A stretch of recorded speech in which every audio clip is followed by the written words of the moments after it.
Hi అండి. ఇవాళ milk chocolate and dark chocolate కాంపౌండ్స్‌తో ఎలాగ ఈజీగా చేసుకోవచ్చో చూపించబోతున్నాను చూడండి. ఇవి 2 ఉంటే చాలు చాలా ఈజీగా మనమే చేసుకోవచ్చు.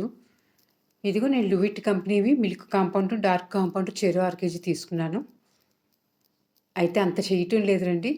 జస్ట్ తినాలనిపించింది. రెగ్యులర్‌గా చేస్తూ ఉంటాను. ప్రస్తుతం ఇంట్లో చాక్లెట్‌లు అయిపోయి, మళ్ళీ ఇవాళ ఎందుకో తినాలనిపించింది. అంతే వెంటనే ఆర్డర్ చేశాను. డార్క్ కాంపౌండుని, చాక్లెట్ మిల్క్ కాంపౌండుని. ఇప్పుడే వచ్చాయండి. ఇవాళే వచ్చాయి ఆన్‌లైన్‌లోని. నాకైతే చాక్లెట్లంటే చాలా ఇష్టం. మీకు కూడా బహుశా ఇష్టం ఉండే ఉంటుంది కదా! చాక్లెట్లంటే ఇష్టం లేనోళ్ళు ఎవరుంటారు చెప్పండి? పెద్దవాళ్ళు గాని, పిల్లలు గాని అందరికీ చాలా నచ్చుతాయి చాక్లెట్స్ అంటే.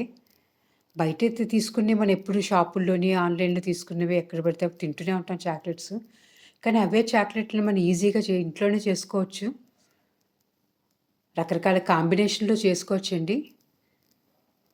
ఇప్పుడు ఎలా చేసుకోవడం చూపిస్తున్నాను చూడండి. ముందుగా డార్క్ చాక్లెట్ 125 గ్రాములు తీసుకున్నాను. అలాగే వైట్ చాక్లెట్ కాంపౌండ్ ఒక 125 గ్రాములు తీసుకున్నాను.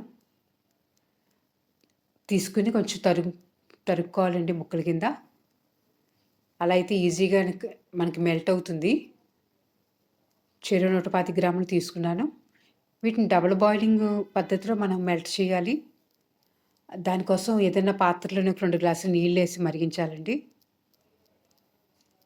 బాగా మరుగు రావాలి.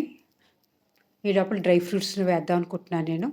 అందుకే కొన్ని బాదాం, జీడిపప్పులు కొంచెం కచ్చా పచ్చాగా గ్రైండ్ చేసి ఉంచుకున్నాను. ఈ లోపల చూసారా నీళ్లు మరిగాయి. దీని మీద ఏదన్నా ఒక స్టీల్ గానీ, గ్లాసు బౌల్ గానీ పెట్టుకోండి.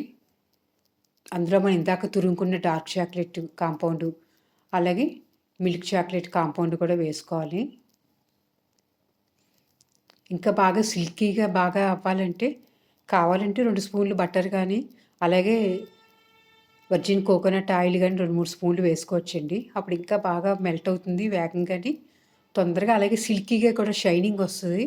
నేనైతే ప్రస్తుతం ఇవాళ యాడ్ చేయలేదు. ఎందుకంటే బటర్ ఫ్రిడ్జ్‌లోంచి ఇప్పుడే తీసాను. అది ఇంకా కూల్ అవ్వలేదు. రూమ్ టెంపరేచర్‌కి రాలేదు. అందుకే నేను ఓన్లీ మిల్క్ కాంపౌండ్, డార్క్ కాంపౌండ్‌తోని చేస్తున్నానండి. కొంచెం టైం పట్టింది కరగడానికి.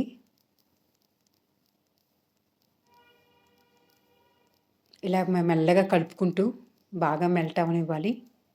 అది ఎప్పుడైతే బాగా మెల్ట్ అయ్యేదో మీది మంచి షైనీగా కూడా ఉంటుందండి. చూసారా? ఇంకా మెల్ట్ అవ్వాలి. చూసారా? చాక్లెట్ మెల్ట్ అయిందండి. ఇప్పుడు దించేసుకోవడమే. దించుకుని ఆల్రెడీ మనం రెడీగా ఉంచుకున్న సిలికాన్ మౌల్డ్‌లో ఫిల్ చేసుకోవాలి. కొంచెం వేసుకోండి. ముందు కొంచెం వేసుకొని, సగం వేసుకొని, దాని మీద జీడిపప్పు, బాదం ముక్కలు నేను ఆల్రెడీ కచ్చా పచ్చాగా చేసి ఉంచుకున్నాను కదా! వాటిని ఫిల్ చేశాను.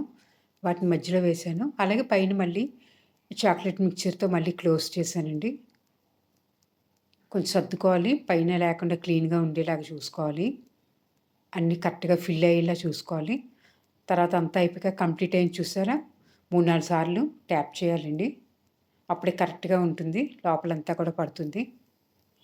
ఇలా ట్యాప్ చేశాక డీప్ ఫ్రిడ్జ్‌లో అయితే ఒక హాఫ్ అన్ అవరు, బయట ఫ్రిడ్జ్‌లో అయితే 1 అవర్ పెట్టుకోవాలి. అంతే చాలా ఈజీగా ఎంతో ఈజీగా ఎవరైనా చేసుకోవచ్చు. ఎన్నో రకరకాల కాంబినేషన్‌లో కూడా ట్రై చేయొచ్చండి.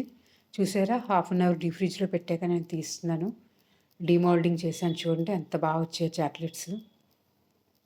చాలా సరదాగా కూడా ఉంటుంది. ఏదో ఆట ఆడుకునేట్టు ఉంటుంది చాక్లెట్‌లు తయారు చేయడం అంటే. చాలా ఫన్నీగా ఉంటుంది. రకరకాల కాంబినేషన్‌లో కూడా మనం చేసుకోవచ్చు. పిల్లలకు కూడా నేర్పించొచ్చు. వాళ్ళు కూడా చాలా ఈజీగా చేస్తారు. ఇలా రకరకాల సిలికాన్ మౌల్డ్స్ గనుక తెచ్చిపెట్టుకుంటే రకరకాల షేపుల్లో మనం చేసుకోవచ్చండి. పిల్లలకి ఎంతో నచ్చుతాయి చూడండి. ఇవి కాస్త ఆరనిచ్చి మనం బాక్స్‌లో పెట్టుకొని స్టోర్ చేసుకోవడమేనండి. ఇవైతే ఎక్కువ రోజులు రావు. జస్ట్ 1, 2 రోజుల్లో అయిపోతాయి. మీకు చేసి చూపిద్దామని చేసి చూపిస్తున్నాను. నేనైతే ఎక్కువే చేస్తాను. చూడండి హోమ్‌మేడ్ చాక్లెట్‌లు ఎంత బాగున్నాయో. తప్పకుండా మీరు చేసుకోండి. చేసి ఎలా వచ్చాయో నాకు కామెంట్ బాక్స్‌లో పెట్టండి. నా ఛానల్‌ని సబ్స్క్రైబ్ చేసుకోండి. Thank you.